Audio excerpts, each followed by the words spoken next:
Bienvenue dans cet épisode. Je profite du fait que la contrainte technique de J'envoie aujourd'hui, c'est réaliser un épisode debout pour te parler de mouvement et d'action. Et j'espère bien qu'à la fin de cet épisode, j'aurai réussi à t'insuffler un peu de courage pour passer à l'action, pour rencontrer quelqu'un. En toute fin, je te livrerai une petite chose pour t'aider à faire ça.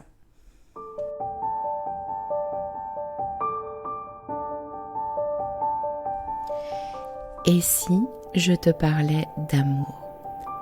Ça t'est déjà arrivé, toi, de te demander comment font les autres qui arrivent à construire une belle histoire d'amour ? Ou alors d'enchaîner les relations au bout desquelles tu tombes toujours du carrosse de l'amour, te retrouvant seul encore une fois au bord du chemin ? T'as déjà eu l'impression que quelque chose cloche chez toi, ou t'as déjà eu peur que les choses se reproduisent encore ? Peur de pas faire les bons choix ? Que tu sois célibataire ou en couple, si tu t'es reconnu, alors c'est que tu es au bon endroit. Nous rencontrons tous à un moment ou à un autre des difficultés en amour, parce qu'on nous a bercé de beaucoup de choses fausses à ce sujet. Et il y a toujours un moment où cette personne si proche de nous vient toucher quelque chose de sensible en nous, une blessure. Bienvenue sur L'amour n'est pas un conte de fées, le podcast qui va t'apporter des clés essentielles sur les dynamiques amoureuses et t'aider à voir la merveille que tu es, pour que tu te sentes légitime de vivre cette belle histoire d'amour dont tu rêves, plus inspirante et plus épanouissante. Je suis Amandine, ta coach en intelligence amoureuse, et ça me tient à cœur de te partager tout ça parce que l'amour a toujours été mon sujet de prédilection. Et je pense que tout le monde a le droit de croire en sa magie. On y va ? Tu me suis pour laisser tes freins dans le passé ?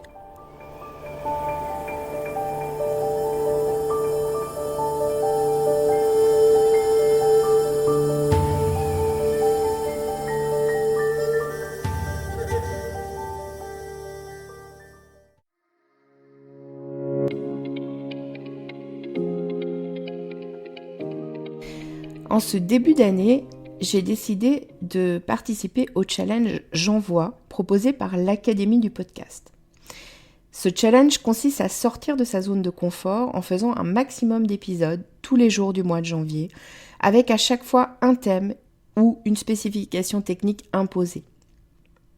Ce challenge s'intègre dans mon podcast, donc dès que je le pourrai, si le thème le permet, je te parlerai d'amour, évidemment. Et puis, par moments, je me livrerai sans doute aussi un peu plus sur des choses plus personnelles. Alors, déjà, enregistrer un épisode debout, quel challenge! Je te raconte pas tout ce que j'ai dû mettre en place, sachant que pour l'instant, j'ai pas tout à fait le matériel adéquat pour pouvoir enregistrer un épisode debout. Mais voilà, je suis là pour te parler d'action aujourd'hui. Alors, c'est clair que moi, je suis une grande fervente du travail sur soi et du fait qu'il y a besoin de se poser des questions pour comprendre comment on fonctionne, pour se connaître et tout ça. Et ça, c'est super. Sauf qu'à un moment donné, si tu restes sur ton canapé avec tout ça, il se passe quand même pas grand-chose. À un moment donné, il faut bouger. Et j'entends souvent des gens qui me disent je ferai telle chose quand j'aurai plus peur ou quand j'aurai moins peur. Et moi, je pense sincèrement que certaines peurs ne se dépassent que par l'action et qu'il y a une idée assez reconnue qui dit qu'il n'y a pas de courage sans peur. Alors, si aujourd'hui tu as peur d'aller rencontrer quelqu'un, d'aller faire une nouvelle rencontre, d'un autre côté, c'est humain, ok ? Je te comprends. Déjà parce que dans l'éducation, on apprend quand même à faire attention à pas se blesser, à faire attention à pas se mettre en danger, etc. Et au-delà de ça, c'est un héritage de nos ancêtres très lointains, ok ? La peur. Quand nos ancêtres étaient dans la jungle et qu'ils se retrouvaient face à un tigre à dents de sabre, il fallait que quelque chose leur permette de rester en sécurité et en vie. Et cette chose, c'était la peur. Alors, il y a 3 réactions à la peur, je le dis très rapidement, mais c'est ou je reste figé, ou je fuis, ou j'attaque, ok ? Donc, dans la jungle, c'était hyper intéressant comme comportement. Maintenant, si on revient ici et maintenant, dans la société dans laquelle on est, je pense que tu conviendras avec moi que rencontrer un tigre à dents de sabre dans la rue, ça arrive pas tous les jours. Conclusion, la plupart de nos peurs sont ce que j'appelle des peurs construites. Et qu'il y a une autre chose importante, je pense, à savoir au niveau de la peur, c'est que derrière une peur, il y a souvent un désir très important. Si tu as peur d'aller rencontrer quelqu'un, il est fort possible que c'est parce que tu as un désir très important. Alors, ça peut être plein de choses, de plaire, d'être aimé, de partager ta vie avec quelqu'un, etc., etc. Donc, il y a ce désir derrière la peur qui est hyper important. J'ai envie de te parler d'une peur que moi j'avais, parce que j'ai cru longtemps de mon côté, en tout cas je me suis longtemps cachée derrière le fait que j'allais attendre d'avoir moins peur de certaines choses pour pouvoir y aller ou pour pouvoir les faire. J'ai même mis des stratégies en place très intéressantes. Je vais te raconter ça.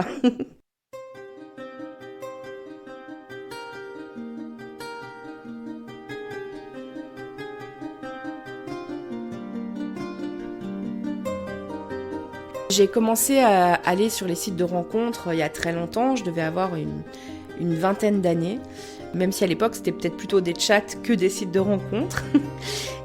Et en fait, j'ai mis, alors malgré moi, inconsciemment, une stratégie en place très intéressante parce que en fait j'avais peur de ne pas plaire aux hommes avec qui je parlais sur ces sites de rencontres. Donc je prenais toujours beaucoup de temps pour parler avec eux avant de les rencontrer. La stratégie, je m'en suis pas rendu compte tout de suite, évidemment, c'est quelque chose que j'ai compris avec le temps. Mais cette stratégie, en fait, elle visait à me faire aimer intellectuellement et émotionnellement par l'autre. Quand je dis aimer, c'est aimer, apprécier, ok ? Avant qu'il y ait la rencontre en face à face. Quelque chose en moi, je pense, pensait que je me donnais plus de chance ainsi de pouvoir être appréciée et aimée quand j'allais rencontrer les hommes en vrai. Et puis, juste entre nous, la stratégie en plus, elle a eu l'air assez concluante parce que j'ai commencé des histoires avec des hommes de cette manière-là. La plupart du temps, ça se passait très bien. Alors évidemment, je t'ai parlé du désir derrière la peur. Derrière cette peur, j'avais effectivement ce grand désir d'être aimé. Et puis, au bout de quelques temps, ces relations, elles fonctionnaient pas ou elles fonctionnaient plus. Et j'avais l'impression de pas être aimée sincèrement pour qui j'étais. Pas dans mon entièreté. Et c'est là que j'ai pris conscience que, quelque part, en employant cette stratégie qui était gagnante à moyen terme, elle était peut-être pas gagnante à long terme. Parce que j'avais enlevé des paramètres à la rencontre. Et que une rencontre, oui, c'est une connexion intellectuelle, oui, c'est une connexion émotionnelle, mais il y a aussi une connexion physique. Et quand je dis physique, c'est pas seulement la plastique, c'est aussi tout ce qui se passe entre deux personnes quand on est l'une en face de l'autre. Et toutes ces émotions qui passent aussi dans le ressenti, en fait, dans l'impalpable, quelque part. Et puis, à un moment donné, il y a quelqu'un qui m'a dit, sur un site de rencontre, il faut que tu parles très peu de temps avec les gens avant de les rencontrer. 20 minutes. J'ai failli m'évanouir, je crois, à ce moment-là. Je me suis dit 20 minutes. Ça a fait monter ma peur en flèche, ce truc-là. Mais j'ai pris une décision, c'est effectivement d'aller rencontrer rapidement les hommes avec qui je parlais sur les sites de rencontres. Je suis même allée jusqu'à proposer de moi-même, au bout d'une petite demi-heure de discussion, si je sentais que ça pouvait peut-être passer, de se rencontrer dans la réalité. Et j'ai fait plusieurs rencontres de cette manière-là. Eh bien, je vais te raconter un truc incroyable. C'est que c'était beaucoup plus facile que ce que je pensais. Alors, une fois dépassé la peur des 2 premières fois de me lancer et de faire la proposition, en réalité, c'était même beaucoup plus facile que toutes les autres rencontres que j'avais fait par le passé. Même pour moi, en fait, parce qu'il n'y avait pas d'enjeu. Finalement, j'avais pas eu le temps non plus de projeter des choses sur l'autre ou d'avoir des espoirs vis-à-vis de l'autre personne. Donc j'y allais vraiment dans cette pleine ouverture qui permet vraiment la rencontre avec l'autre. Et puis qui permet du coup aussi de voir et de sentir si ça peut être quelqu'un avec qui on a envie de creuser, qu'on a envie de continuer à connaître, pour peut-être une relation à un moment donné, ou pas. Et ça a été une super découverte pour moi.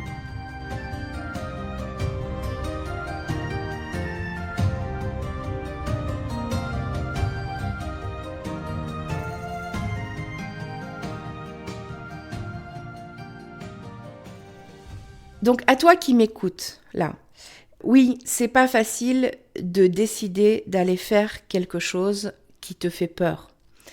Effectivement, ça, je vais pas te dire le contraire. Mais si tu le fais, il y a des choses que tu vas découvrir que tu n'aurais jamais découvert si tu l'avais pas fait. Et puis, certainement qu'il y a certaines de ces peurs que tu pourrais avoir, que tu n'aurais jamais dépassées, si simplement tu n'étais pas passé à l'action. Alors, pour finir, ok, j'ai envie de te dire, je sais bien que mon approche ne peut pas convenir à tout le monde. Par exemple, ça te conviendra certainement pas si t'as pas envie de mettre les mains dans le cambouis pour te donner toutes les chances de rencontrer une personne avec qui construire une belle histoire d'amour. Mes accompagnements, ils sont parfaits pour les gens pour qui l'authenticité, pour qui l'épanouissement, l'amour, la réalisation de soi sont des choses importantes et essentielles. Donc si toi ça te parle, j'aimerais te proposer là maintenant de décider de faire un tout petit pas pour aller vers l'amour dont tu rêves. Ce tout petit pas, je ne sais pas ce que ça va être pour toi, ok ? Je pense qu'on est tous différents à ce niveau-là. Peut-être ça va être la décision de t'inscrire sur un site de rencontre. Ou peut-être que ça, c'est vraiment une trop grosse décision pour l'instant. Et peut-être que ça peut être juste de réfléchir à qu'est-ce que tu aurais envie d'écrire si tu écrivais une annonce pour un site de rencontre. Ou alors, peut-être que ça peut être prendre la décision pour cette année 2023 qui est encore naissante, de sortir davantage, d'aller rencontrer plus de gens. Peut-être que ça peut être décider de faire un sourire aux gens dans la rue. Je sais pas. En fait, c'est à toi de voir c'est quoi ce plus petit pas. Mais justement, j'aimerais que tu te poses cette question-là. C'est quoi le plus petit pas pour moi pour aller vers cette rencontre que j'ai envie de faire?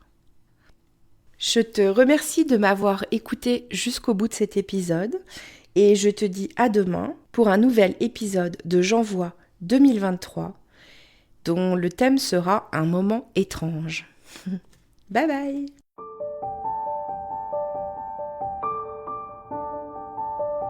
Si tu as aimé cet épisode, donne-moi un coup de main, partage-le et abonne-toi si ce n'est pas encore le cas.